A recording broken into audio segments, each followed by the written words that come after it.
Good afternoon, everyone. I'm Brian Smith, the senior pastor of Trinity Wilmette, so we are very glad that you're here with us. I'm going to give a little shout out to my United Methodist colleague, Reverend Christine Hides, who's on staff at Kenilworth Union. Thank you for coming with your family and some of your church members. And welcome to everybody who's here. This is part of a bigger series, but we know some of you may already have your own church that you're dedicated to or a faith community. But if you're looking for a house of worship, we invite you to check us out. We meet on Sundays at 10:30, trinitywilmette.com. We're online and in person. So our tagline is we're a welcoming community of compassion and faith. And I think we're serious about wanting to be welcoming, and not only welcoming in this space, but being the welcome of God to our neighbors in the world. So that's what I want to say to you. Welcome. And for those of you who are here or if you've seen the NBC documentary, I mean, I have to say I couldn't understand all of it, but I didn't have to. I felt like there was such this connection with the stories of the people and their experiences, the challenges and the triumphs, the progress, and I'm just like emotionally raw right now. But I'm really grateful that we're all here together. Immigration, migration, refugee, asylum seeking, it's very complex, but it's an intensely human experience, and I'm grateful that you've brought your heart of concern and a mind that wants to seek more understanding. So, thank you so much for coming. Hi, everybody.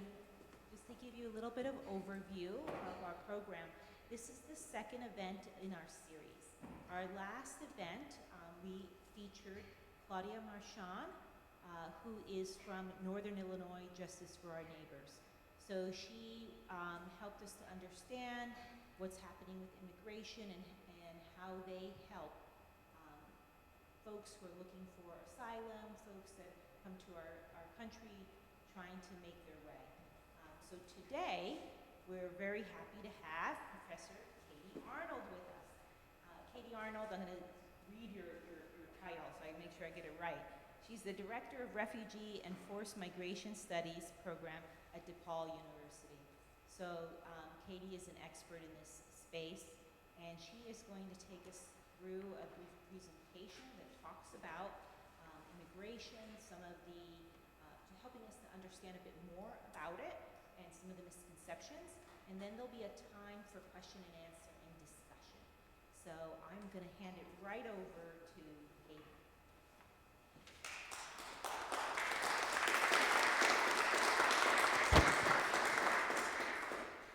Hi, thank you so much for coming. So I'm just going to start my presentation, and I have two presentations basically. This is on supporting Venezuelans, and then I'll kind of talk about why it's important to think about this, even if some of it was nullified this morning. Okay, so I was just trying to think about why I give this talk today, especially as the immigration and refugee system is being systematically destroyed. Contextualizes the film, which did win an Emmy. I thought you'd like to know that. I'm very happy for the team. They had, worked with families over months and gained their trust, and a lot of the families, have gone through a hard time. So to make that film, it took quite a lot of work. And so I'm really happy that they got some credit for it. I'm going to explain what, this is a group that fits the definition of a refugee per UNHCR. So UNHCR is the branch of the United Nations that deals with human rights. The Security Council is very different, so you could kind of think that they're almost on opposite sides of the spectrum of what kind of like constitutes politics. And then I'll explain US law a bit. And part of it is to kind of give you an education as to why these people are refugees, even if, again, they lost all of their status this morning. Right? But if we care about the UN definition as it was developed in the 1940s and kind of promulgated in 52 and again in 67, if we care about this history or human rights, it's still important. I also want to educate on the law and specific criteria that adjudicators and judges consider. You can also understand what has been lost in the past week and a half, but I did not update it for this morning. Temporary protected status or parole is a status granted to most Venezuelans. I wrote that it could easily be rescinded. I'm sorry, I wrote that yesterday. It was rescinded today. That is what the status you get as you're applying for refugee status. And so that is a normal thing to get, right? Most Venezuelans had access to some sort of status. I helped in the daily center, kind of like integration, or like helping people fill out their forms and stuff over the past year. So they had their status rescinded, which then makes them unauthorized at this moment. So we really want to be careful about the discussions that are probably going to occur as of tomorrow, that these people are criminals, that they've come here criminally. They came here with full US knowledge and did have status. Churches and other sensitive sites can now be raided by ICE, right? There was a deference to church spaces. This was not through law, it was de facto rather than de jure, but it was an important respect for holy sites, broadly conceived, and a sort of respect for those spaces that has now, was rescinded on Friday, right? So each day there's a dismantling of, I would say, decades of work that people have done to kind of get protections and resistance. Individuals with TPS or even awaiting refugee status are vulnerable and can be portrayed as illegal. That is because they're not quite in status yet. Just like if you are pursuing a driver's license and you don't have a license, you would be illegal even though you have some sort of temporary, I can't even remember what it's called, whatever you get before you get a license. You think I would know, we have one in our glove compartment. Guantanamo. To put people on Guantanamo is not a matter of economics. This is not a cheap thing to do if we just dismiss all the ethical considerations. This is transporting people to a place because I would suspect they can't be deported. Their countries won't take them. That will enrich private security firms, will help convince the public that these people are criminals or deserve to be tortured, just like Haitians have been in the decades before even 9/11, right? As we stopped Haitians from declaring refugee status by intercepting their boats in the water so they cannot touch US soil. You bring them to Cuba so they have not touched US soil and therefore do not have the right to any form of interview. No foreigner who is not naturalized, I know it's a double negative, just bear with me. We are in Orwellian times, right? No foreigner who is not naturalized is protected from cruel and unusual punishment if they are detained. You are not protected from any constitutional guarantees because you become a non-person per the 14th Amendment once you've been taken into custody. You no longer exist in front of the law. In violation of UN protocols, they are shackled. They are forced to wear orange jumpsuits, which signals to the public that they are prisoners and not people who are awaiting a more permanent status. So part of this, or a lot of it, is performative, right? And it is very convincing. Obviously, people think Venezuelans are invading their communities, even though it's very low percentages of people. And there are a number of other, judging with our eyes and not judging the full context. That's slide 1. Wish me luck. So I'll discuss how and why Venezuelans are refugees. I'll discuss some of the terminology just to, it's really important to retain these categories, to be knowledgeable on the subject as the government starts to kind of shut down, I would say, history making, education in this realm, right? We should all kind of try to retain these memories. A lot of people, probably in this room, are beneficiaries of the system. An explanation of how poverty can be political, the rise of Maduro, and I'll do it all in 30 minutes, and what you can do to help. Okay, so I was asked in another talk just to kind of give a map, just to see kind of how far Venezuela is, away. A lot of people have walked here. And so I really want you to think about that. They walked here. They had to go through some of the most dangerous jungle areas. They would not do that if things were okay in their country, right? And so I think the map just kind of gives you a good sense of like the distance and depth of the issue. All foreigners at or inside U.S. borders are migrants. That is just a general term. Foreigners who apply for asylum do so inside the country. So asylum and refugee status they hinge on the same definition of a refugee, but one set of people are inside the border, asylees, and the other is like at the border or hoping to get there, refugees. So if you're confused, it's just two terms. There are slightly different processes, but they hinge on the same definition. Okay? I use the term refugee in almost all of my talks, if I'm on the radio, whatever, because I want people to know that they fit the definition of a refugee, and I refuse to go along with the degradation of this term, a very narrow legal reading that actually is against our own laws that we promulgated or like we fully adhered to in 1980. Venezuelans are refugees even if they are not designated refugees by the US government. Why is this important? They cannot safely return to their country right now. That is a key element of the UN definition. They cannot safely return. Right? They are fleeing very dangerous circumstances akin to the level of conflict in the Ukraine. They have been forcibly displaced and not by choice. A definition of a refugee, this is kind of broad. You can find, like 5 million kind of variations, but a refugee, according to the convention, is someone who is unable or unwilling to return to their country of origin owing to a well-founded fear of being persecuted for reasons of race, religion, nationality, membership of a particular social group, or political opinion. And so the US legal system breaks each part of that definition down and kind of assesses, right? So how do you prove that Venezuelans have a well-founded fear of persecution? Right, you would look at Amnesty International reports, Human Rights Watch reports, and then US State Department reports, for example.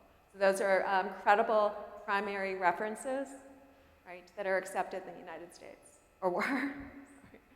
The US does not accept all refugees whose cases fit the UN definitions and guidance. The US falsely compartmentalizes poverty and political persecution. I gotta tell you though, they have not done that with Venezuelans, so that makes a really interesting case. Venezuelans are viewed as poor by virtue of corruption and the regime in Venezuela as basically stealing resources from the general population. And they've had several sanctions against them, including under the Trump administration. So all presidential administrations have admitted that poverty has been politically induced, right? Which then makes a slam dunk case for refugee status. Right? There are political reasons for economic inequality in Venezuela. Venezuelans often claim they left due to poverty, inadequate healthcare, and local violence, but it's important for you to connect these things to state inaction. Why does violence occur? Why are colectivos authorized to kind of like prosecute the law? Because the government does nothing or even encourages them to do so. Right? Corruption, which is stealing state resources. You could say like COVID tests, perhaps penicillin, gas rations have all been taken by the regime for their families and not given to the general public. Right? And this is well documented, again, even under the Trump administration. So this is not a partisan thing. They've had sanctions against them. Individuals have had sanctions against them, and so on and so forth. So it's a really interesting case. Why them? Manipulation of markets, interference in healthcare to produce radical inequalities. Okay, so one of the things I was going through in past talks is just saying that when people say they're fleeing poverty, that it's actually political, right? Because if you say that you're fleeing poverty, you are not recognized as having a well-founded fear of persecution. Persecution has to be political and not economic. So it's just something to kind of think about. But I do want to point out that during the Cold War, we often tied poverty in a country to economics. So we said if you're from Cuba and you're poor, it's because they manipulated markets. So we thought that was actually a genuine reason to flee the country. And so it's interesting that we have previous jurisprudence and previous cases that allowed for the fact that poverty could be politically induced, and yet more recently have denied this. So it's imperative to recognize that persecution may also encompass the deliberate imposition of severe economic disadvantage or the deprivation of liberty, food, housing, employment, or other essentials of life, which has been shown to be the case with the Maduro regime. This interpretation is consistent with the history of the US refugee regime, again, during the Cold War era. Okay, so Maduro, the easiest thing to say is you don't have mass exile from Venezuela until he comes into power. And then all of a sudden you see the numbers jump, like astronomically. So in the past year, you've had food shortages, poverty, violence, and difficulty getting clean water or any water at all. The government repression includes, so I've written affidavit, right, for country conditions. It's a country conditions report that goes into refugee petitions. And so what I'm doing is breaking down part of my petition, right? And so this is the evidence I've presented in my report. The government has been guilty of arbitrary detention, that is detaining someone without charges, without any sort of legitimate kind of like criminal procedures. You're just being detained, right? Sometimes you're disappeared. And forced disappearance is when the family no longer knows where the person is. There's no longer democratic transparency, information sharing. There's no court, right? And there's no right to knowledge of where the person is. Torture is ubiquitous in these centers, and extrajudicial executions, meaning you did not have a trial, but you were killed by the regime or by the colectivos. This also includes teenagers, so you have different human rights groups opposing each element of this. Kids' rights groups, teenagers' rights groups, right? Each element of this is a violation of UN protocol. The government has repressed free speech on several levels, using excessive and lethal force on protesters, again, including teenagers, arbitrarily detaining them, torturing them, detaining journalists, human rights activists, and other prisoners of conscience, and stigmatizing opponents of the regime. So this is well documented and pervasive, that if you critique the Maduro regime, that you could be threatened, your newspaper could be threatened. They've broken into offices and threatened people and their families, and kidnapped parts of their families. Security forces have harmed dissenters, censored, harassed, and harmed them. And again, excessive force is used on them. Colectivos, you could say, maybe are like the Proud Boys or the Oath Keepers, right? They are given power by the government, not necessarily officially, but in ways that kind of encourage them to have like a sort of vigilante justice, and they will not see jail time, right? Gesundheit. Amnesty International has reported significant government repression, including reports of extrajudicial executions, excessive use of force. So this might seem a bit repetitive, but you want to, like if you were making a case, it's just kind of like gathering the evidence, right? Amnesty International and Human Rights Watch are the two gold standards for human rights in the world, right? And so that is their job, is to monitor these situations. They have people on the ground. They have like ways to verify what's happening, and it's not secondary. They didn't read a book about it, and now they're writing about it. There's retaliation for dissent, including politically motivated detentions, which is political prisoners, and all have been reported as being tortured. Security forces, right, so that would be a sort of like, they're not the police, they're not the military, it's something in between, and they're the ones who are often policing the interior of the country, which is a bit unusual, but that's also occurring in Mexico. And so they might use more military force than the average police, not to idealize, police force, right? They are not trained for everyday civilian interaction. So when you use the military on a civilian community, you're going to have some problems, right, of training, not knowing how to act. So many have executed people without trial. A United Nations mission discovered that by March of 2021, over 200 individuals have been subjected to extrajudicial executions. That's just one example. They also use what's called the sip and half strategy. It's like what England used on Ireland. One person is suspected of a crime, so you arrest the whole family. Yes? In the name of the Father. You guys seen it? Okay. And so it's not, family punishment is a human rights violation. That includes the arrest or kidnapping of family members, so it's not just a clear arrest where you know where the person is. It's designed to manipulate people so that they stop critiquing the regime. And then they're guilty of enforced disappearances and armed attacks. This is a US State Department report, and the reason I want to bring this up is even the US government admits this is what they would be returning Venezuelans to if that were to occur. I regularly use these reports in my own reports just because, like, if a judge says, oh, it's an outside group, well, no, the US government has stated this, and they've stated it through research and on-the-ground knowledge, right? So here's just a little laundry list of all the human rights abuses that the Maduro regime has committed, right? And I don't think, I mean, I've stated what quite a lot of these are, but also interference with privacy. There's like major issues with child soldiers, child labor, child slavery, right? So not protecting children adequately, allowing them to be sold and be sold across the border.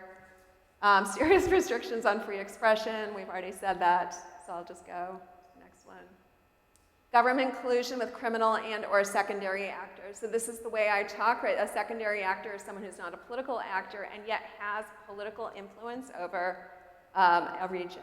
And so an example would be in indigenous areas where they have very often like natural resources, right? And these criminal actors want whatever the criminal resource, the natural resources. A lot of indigenous people are like, no, that's our land, or you might be polluting our land, it's our land, and those are our homes. And so the government basically colludes with the criminal actors to dispossess indigenous groups. This is happening, quite honestly, throughout a lot of Central America.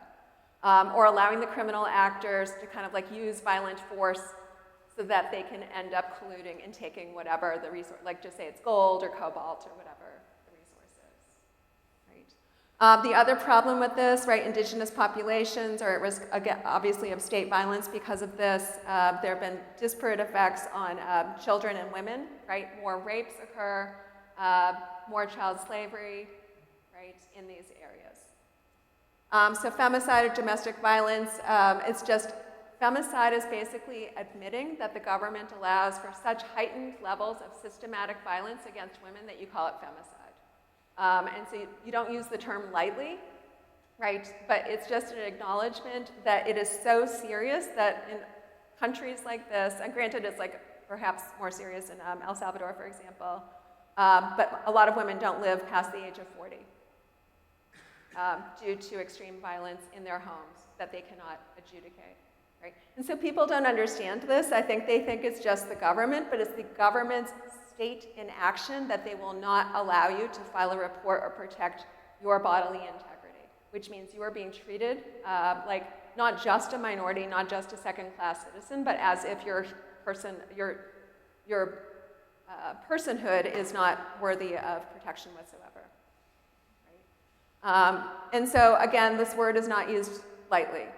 Right? It's through the United Nations, it's through kind of defining these terms. But it's very important to think of these things. This is multifaceted forms of persecution, right?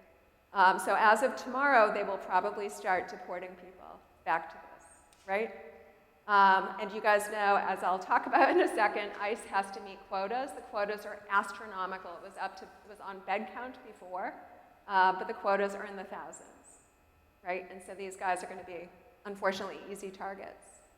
Femicide and domestic violence, right? I just want to, just say these are complex humanitarian issues. Right?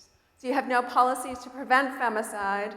The police treat the problem as if it were private. Oh, that's just a thing between you and your husband. But it's absolutely asymmetrical because women have fewer rights. And they're going to have fewer shelters to go to. Judges will not protect women if there's some sort of competition about who's or some sort of adjudication. The COVID pandemic, which is true of any country, including the United States, increased these levels of domestic violence and increased more isolation and difficulty with reporting crime. Indigenous women, so here's like a couple of kind of statistics, like January to September of 2022, one femicide every 37 hours among Indigenous women interviewed in one report. 39% did not know how to make a complaint to authorities. Yet 97% were survivors of gender-related violence. And you might be like, well, how do they find out? UN observers, when they're allowed to come in, start doing interviews in these areas, or Amnesty International or Human Rights Watch very often have locals who are reporting to them. So that's how they gather this evidence. They don't write about it until it's statistically significant. So you can believe these reports. There's heightened exposure for kids and teens to poverty, illiteracy, sexual exploitation, violence, and severe forms of discrimination. Close to 40% of the Venezuelan population lives below the poverty line on any one day. Very difficult to go to school. Kids, this statistic always gets me. Kids have had stunted growth since Maduro came into power. So all children's growth was stunted by about 5 to 6 centimeters, 2 to 2.4 inches, on average due to poor nutrition, just across the board. And I hope that gives you pause, right, if you think like what it takes to like stop children's growth across the country. Right? Sorry, this is like a trauma dumping festival, but this is what I do.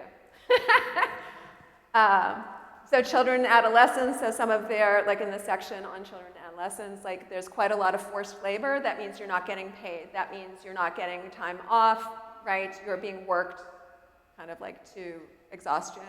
Quite a lot of child labor, exploitative conditions, and labor relations. Venezuela has the highest rate in Latin America. That's important because Central America, quite honestly, like actually has worse rates. People exploited in human trafficking. So Venezuela has the highest rate in Latin America of people exploited in human trafficking. That's selling kids, if you've taken a class with me, right?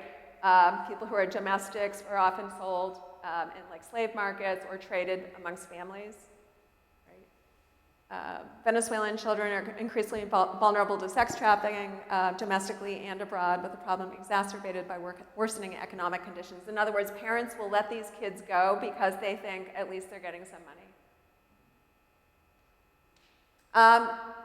My students would say I should have gotten rid of like 3 of these letters at this point, so it's not completely updated, sorry. But LGBT people lack fundamental rights. The government has not outlawed discrimination based on sexual orientation, gender identity, and so on and so forth. So you would see a lot of like, if someone's going to be deprived of life-saving drugs, if they're going to be deprived of kind of like food rations, it will be them, right? If you're wondering what this is. So it's a particular social group, right, that would be kind of discriminated against. Same-sex couples are unable to adopt children legally, and so on and so forth. You also have hate crimes, and then the question is, so the hate crimes, first of all, are not outlawed, they're not investigated, the person is not protected by the police. You have significant threats to the rights of indigenous people. I kind of just talked about this like illegal mining that exposes people to disease, environmental destruction, so they're not mining correctly, they're just trying to grab whatever it is they want without doing it properly. So it like will pollute waterways, which sometimes is the only water that indigenous people have in that region. There's very often not like good transportation to these regions, right? Labor exploitation, increased diseases because of the toxic elements, right, in the water and soil. Massive shortages, unequal treatment of the entire citizenry. You have government corruption, I just talked about that. Exploitation with impunity, labor violations, blacklisting of dissenters, forced labor. And then the US sanctions under Trump, people say, worsened poverty. Price fixing, manipulation of markets, right? I would say it's like a very complex set of humanitarian concerns. So it's not just persecution, which is of course not good, but a full frontal assault on the citizenry who are not part of the, the government's families or community. The shortages in every area. If you know Venezuelans, right, they might have told you it takes like 8 hours just to like wait in line to get a tank of gas for their car. I know people who have worked in hospitals who said they had no masks when they were nurses, right? When they were medical personnel, they didn't have enough masks. The problem is the government probably did have masks, right? And so they weren't distributing. It doesn't mean that Venezuela is doing great and that they had every single resource, but given tight resources, they were not distributing it to the correct people, right? You have rolling electricity blackouts, which means it's hard to go to school. If you are on any sort of like life assistance, right, and you have rolling blackouts, this could compromise like people who have, who need that help. Right, in hospitals, if you have an electricity blackout, that could endanger people. School closures, and then undernourishment, and then starvation. Alejandro Velasco notes, right, nearly 20% of the population departed the country. This is actually slightly old, but this is all rooted in Maduro. A lot of people didn't like Hugo Chavez, but people weren't fleeing the country until Maduro became president and then just was elected again recently.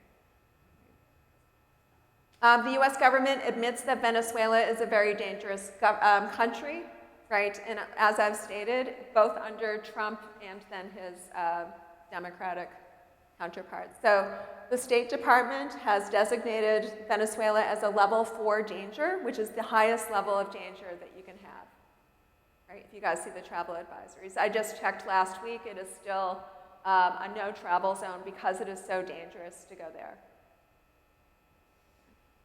There are sanctions against the government and certain government figures that have been in place since the Trump administration. The US government has complained that Venezuela has a command economy. In other words, they manipulate the economy to benefit elites. Right? Although, what are we doing? I'm just kidding. And then you have the language of criminalization on the method of arrival. Okay, so what will happen to anyone forcibly returned? I'm sorry I wrote this before today, but it's really important to know this. What we have learned so far since roughly 2020, if people have been in boats, so sometimes they'll get deported to another country and not Venezuela, and then they have taken a boat to Venezuela, the government has turned them back. If you've seen even like The Swimmer, which is about like the Syrian, yeah, it's really, I think, important to see that, just how precarious these boats are, the starvation, the dehydration. They're rubber rafts.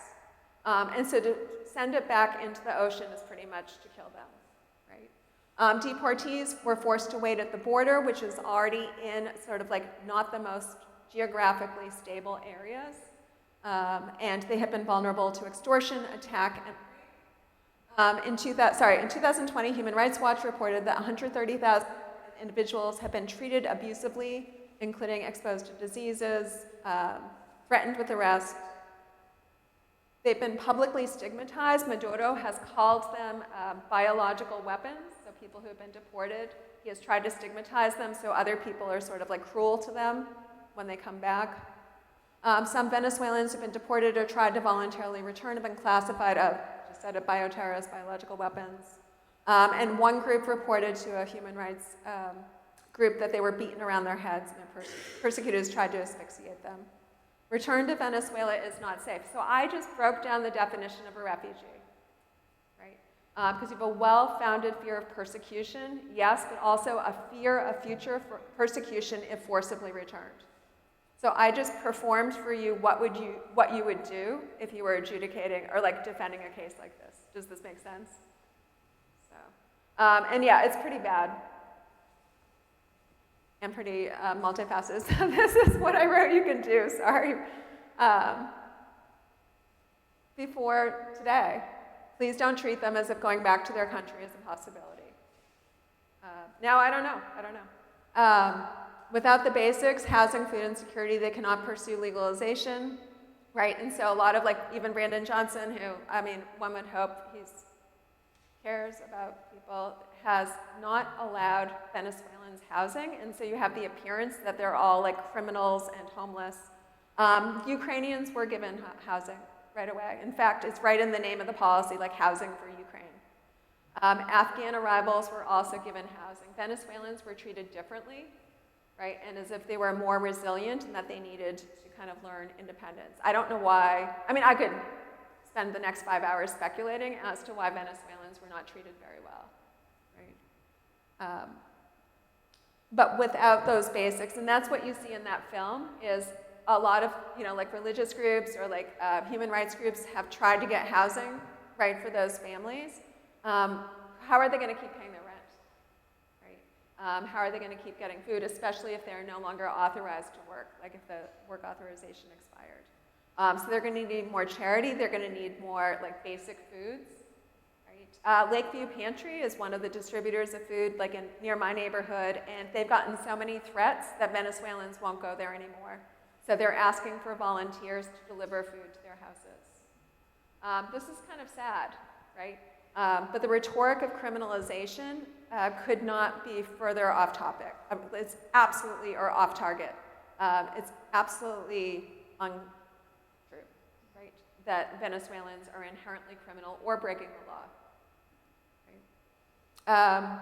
We should be allies and supporters, not caretakers. I just don't even think any of this is relevant anymore, but sorry. They come under emergency circumstances. The one thing I would just say is they really need help if they just lost their status. They're going to need, again, food. They're going to need aspirin, diapers, right? A lot of Venezuelans are younger. And just avoiding triggering questions, why are you here? I don't think so, not right now. If people offer what their stories are, that's one thing. But they've just went through absolute hell, not just in Venezuela, but getting here. And then people have been severely traumatized by how they've been treated here. Right? And so you'd say that's a sort of trimodal, right, kind of set of circumstances. They're not just traumatized once, but they're multiply traumatized, including through the hostility that they've been treated with.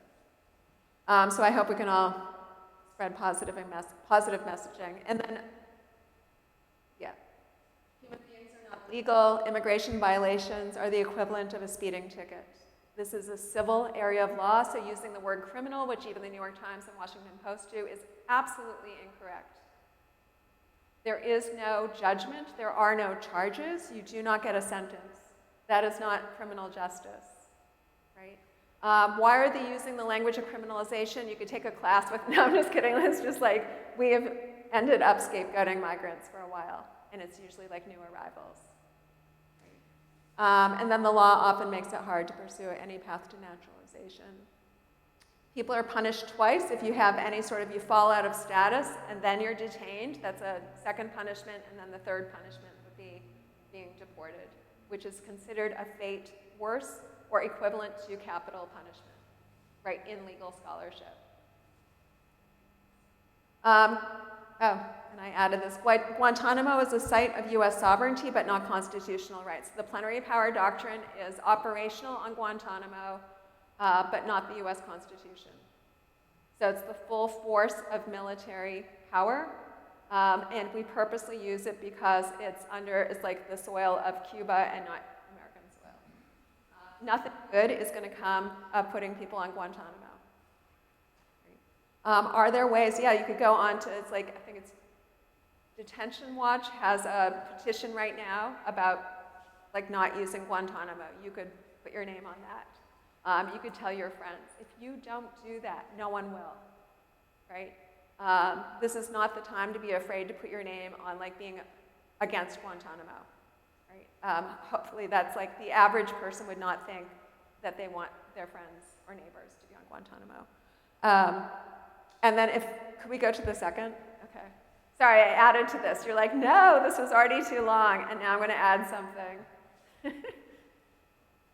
It's the captive audience. No, I'm just kidding. Oh, it's me. I'm just like waiting for you.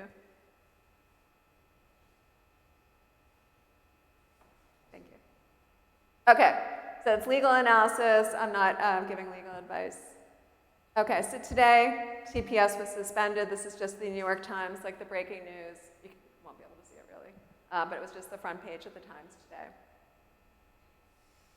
Treating status change as a crime, right? So the migration system does not use normal warrants. Arrests have no charges, no adjudication, no court-appointed counsel because migration is civil and not criminal. You're not breaking the law, so you do not get a court-appointed lawyer. Does that make sense? I mean, you know what I mean?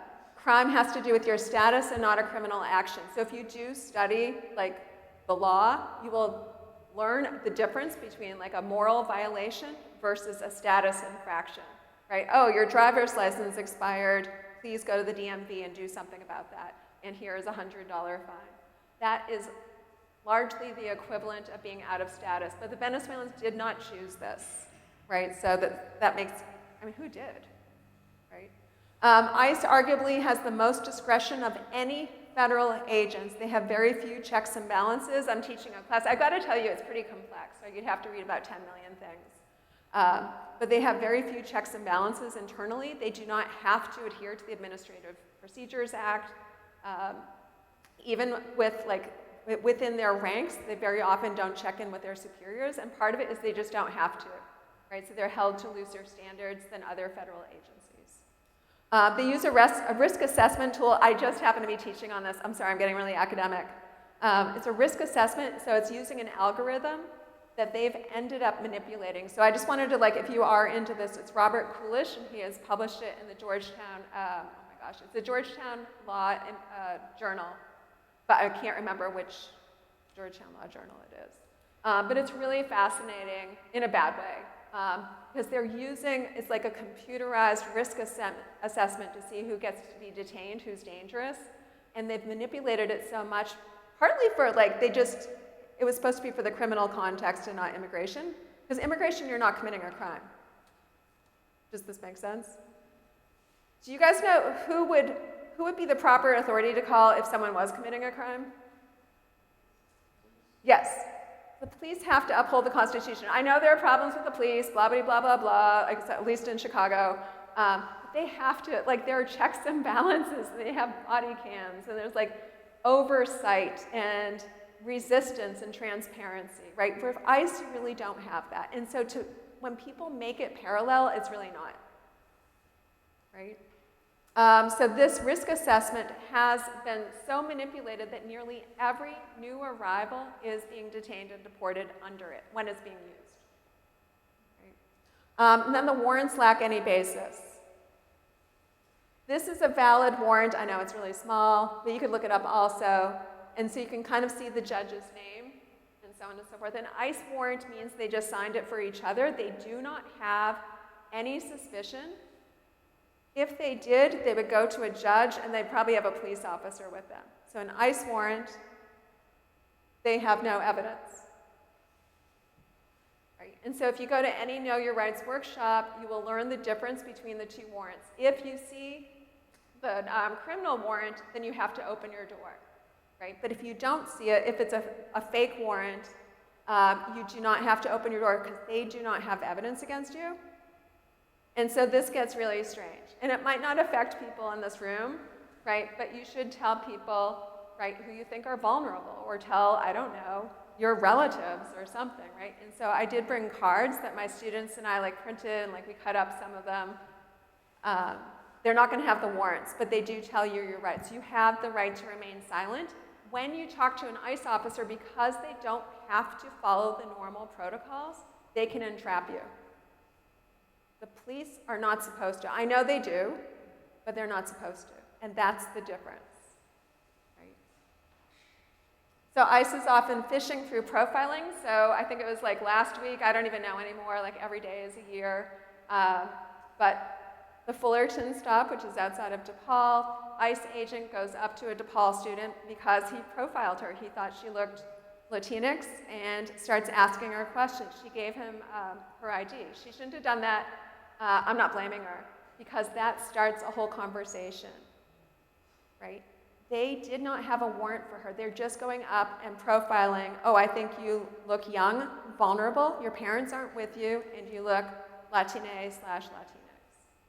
That is what they're doing, especially with the high levels of quotas. Does this make sense?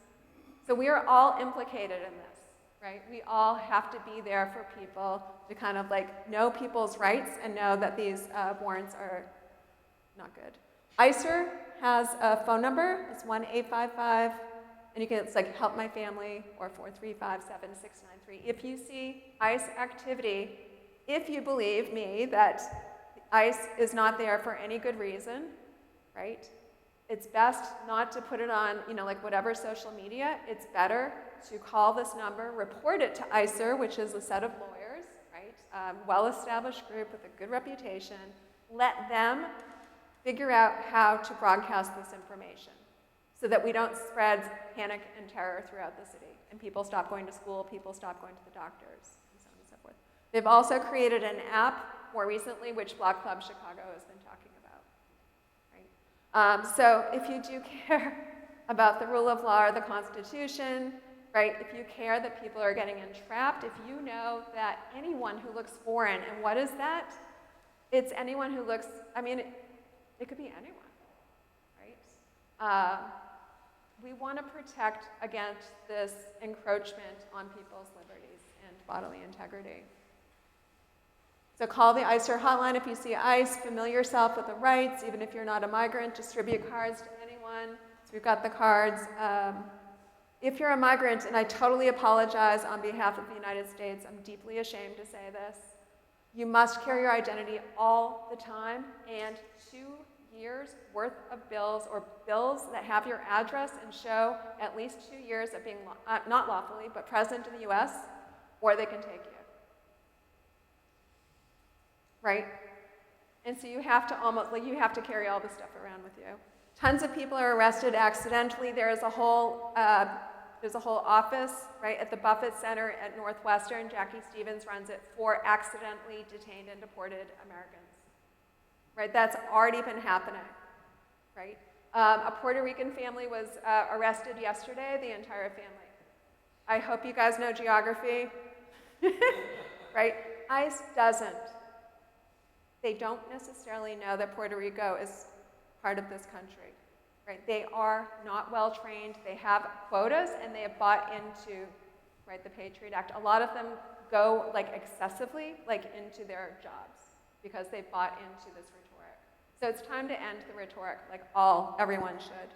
Migration policy is foreign policy. It is not constitutionally prescribed.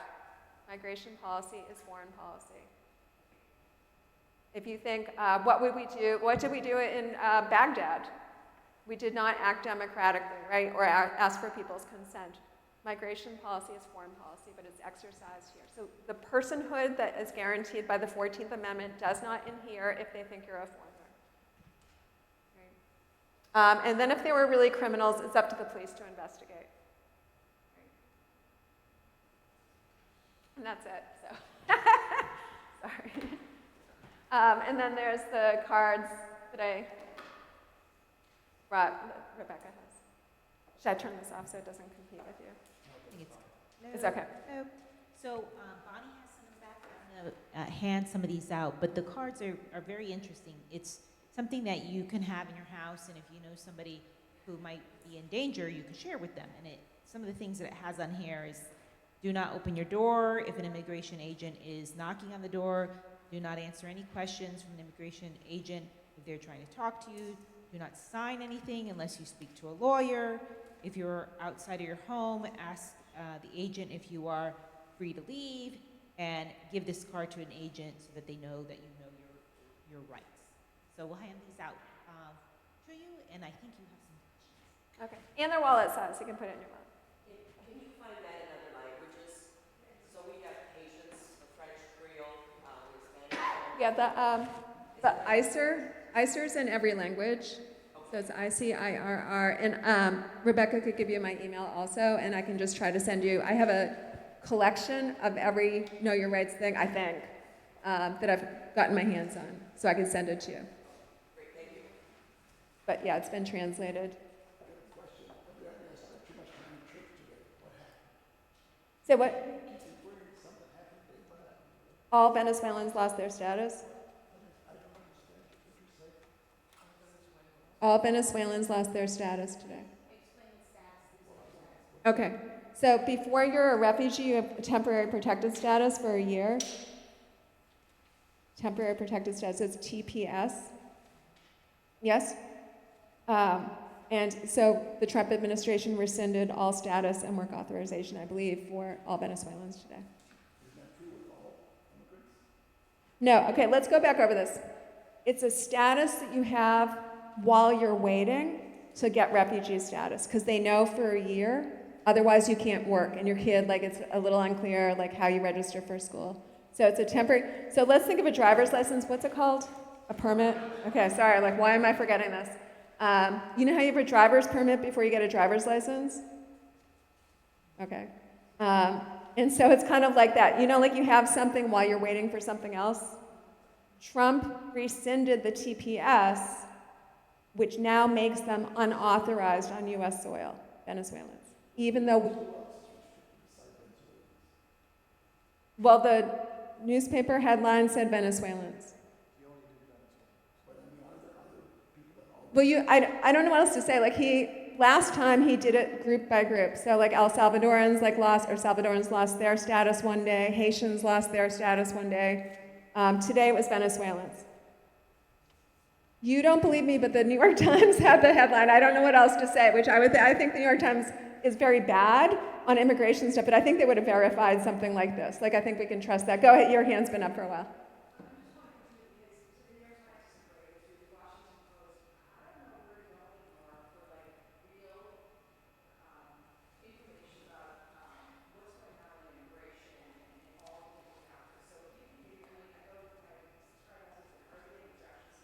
Guardians, awesome.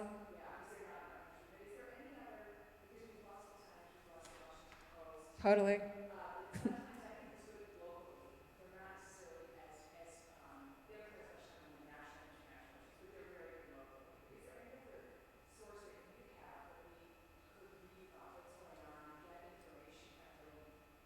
I mean, I think NPR is actually very good. I just don't know if they're going to get shut down. And then the Times, I think you can verify stuff, but you're right. Like Washington Post and New York Times, they've always characterized migration in the most conservative terms. And so you're just getting information from them and then trying to look somewhere else. Like, oh, that happened. Now I'm going to read The Guardian today. I think you're going to have to, you just have to piece together what you know. And then Amnesty International, or I'm going to backtrack. I get alerts from ICIR, so it's ICIRR. And I get alerts on social media so I can see what's happening every day, like Lake and Riley Act, Young Center, which advocates for children. It used to be attached to U Chicago. So starting to get those alerts. WB Easy, the rundown, if you guys get that, is pretty excellent. Block Club Chicago has been excellent, at least with stuff going on in Chicago. But I do understand it's we have to be your own researcher in a way.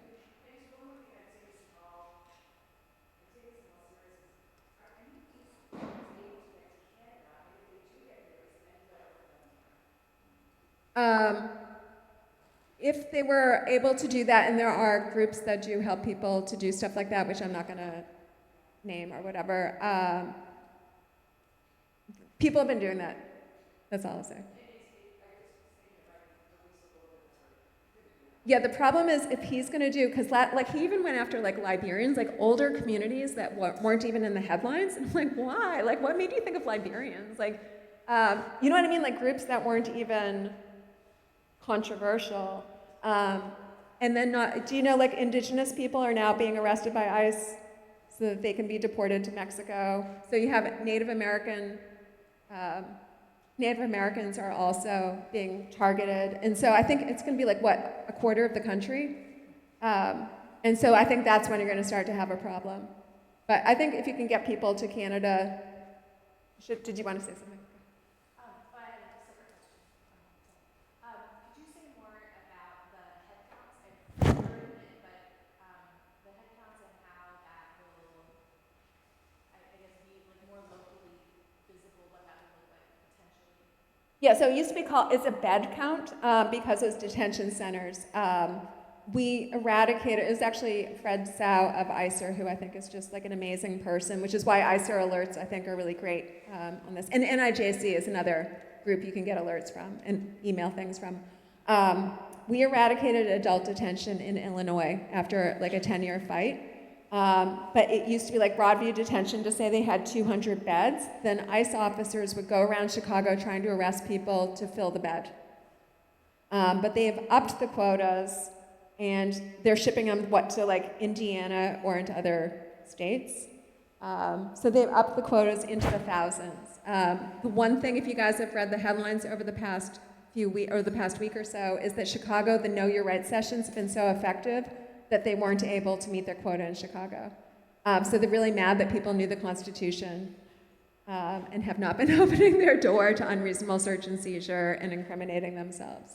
So thank goodness for the grassroots. But we have to keep trying these things. So looking for Chicago, I think people just have to realize we are all implicated in this. These are our neighbors as people who, they're, students, and so on and so forth. And they also, studies show they go after easy pickings, which would mean they want vulnerable people, elderly, people coming out of church, people who are not Does this make sense? Children are a fair game, teenagers, people who won't have help, and they're not going to be prepared to be arrested. So it's just like spreading this information, but Chicago's been awesome so far about spreading that information. But it doesn't mean, it takes all of us actively, constantly doing this. Katie, is it true that when someone is picked up by ICE and they're put in the detention center, they have no access to let anyone know that they're there, and they often get moved to another one? So as people are found, they're just moved out so they never can catch up. Because it's not punishment. So I teach, it's the Chinese exclusion cases, and it's like, because it's not punishment, they do not get criminal rights. So that you don't get charges, you don't get any sort of sentence, your family does not have the right to know where you are. There are apps, but everyone says they break down all the time. So you're effectively, I'm writing a paper for the Law and Society Association, I'm saying it's enforced disappearance. But people, sometimes the manager of a center will allow you to call your family, but you don't have the right. And so it's really important to know that it's very bad. Go ahead. Just say I do a lot of work in Katy, and a gentleman there Ugh. was deported. He had gone to college, he'd done everything right, he was picked up, and they tortured him so badly that he voluntarily agreed to being deported. Yep. Because he never could get legal status. You are not protected from cruel and unusual punishment.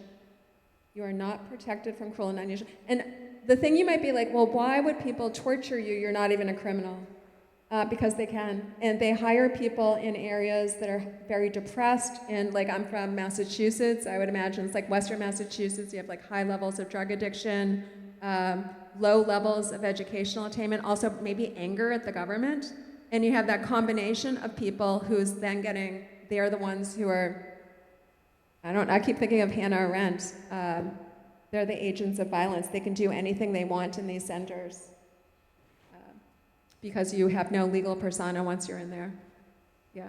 And so I don't mean to I want to horrify you because we want to prevent people from even getting there. We want to sign that Guantanamo thing. Like, detention centers are already bad, and they do want people to self-deport. So if there is any reason, it's making it so uncomfortable. Kovler Center for Torture was defunded, I'm like, what day is this? I guess Tuesday, right? Kovler Center for Torture has been around since the 1970s, one of the most important centers to help people deal with torture. It was defunded.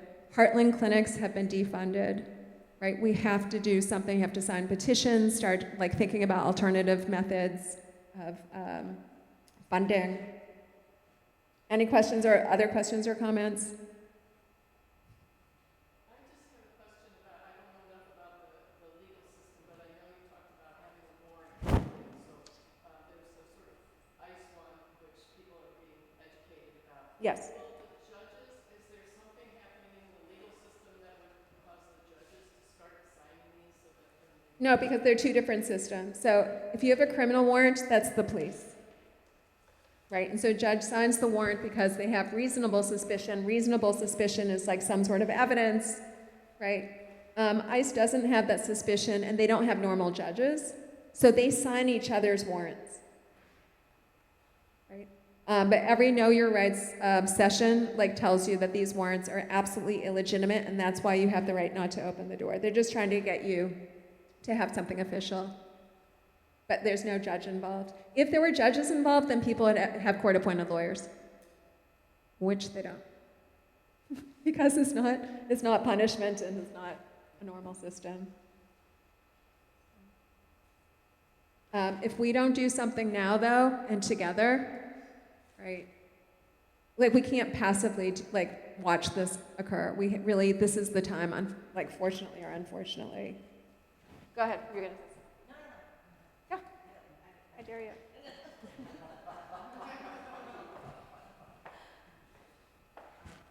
As you have more questions, a lot of you have our email. You can reach out to Trinity Wilmette, and we'll be happy to help in any way we can. We don't want you to leave here feeling like we gave you some information. We're happy to share what we can. Mm-hmm. So feel free to contact us, leave us a message, and we will distribute out some of the materials that you've seen here today, like the little cards and other information we have of different organizations. So don't feel like you have to madly write down information. We're happy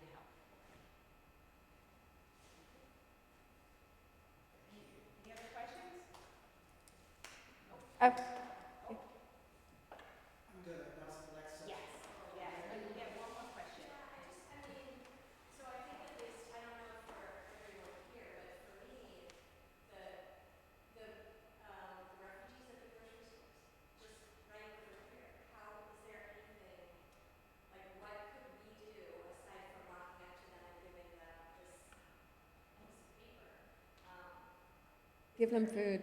They're no longer authorized to work. I mean, a lot of them also fell through the cracks because they only had a certain number of authorizations. So giving them food will help them eat that day.